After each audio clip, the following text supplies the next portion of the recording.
Hello! Welcome to my Gima Car Vlog. And today is Sunday. And ngayong araw na to, namili po kami ng mga gamit sa bahay.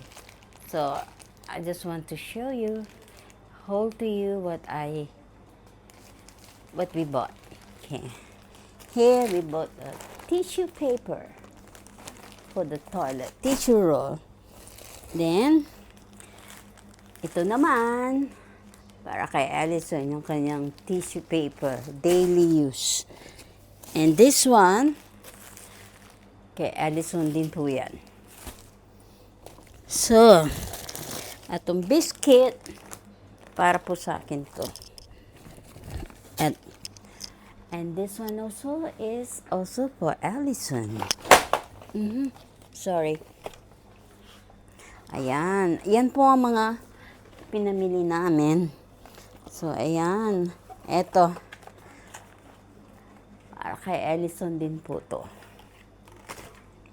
Ayan. Mga ganyan lang naman po yung ano. Oh. Bumili rin po kami ng bigas. Jasmine bigas. Ayan. Abutin na po yan ng 1 taon. And milk.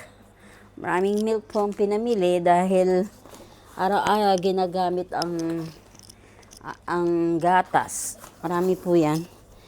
Almost 7 pesos sa atayan. Ito naman para kay Cuddle.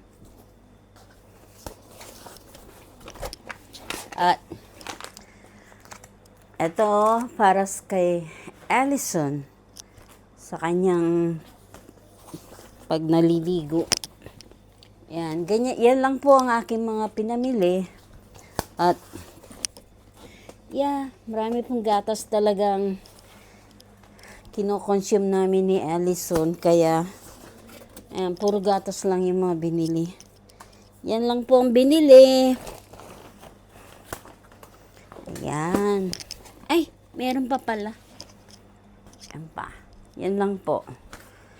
So guys, yan lang ho ang aming pinamili.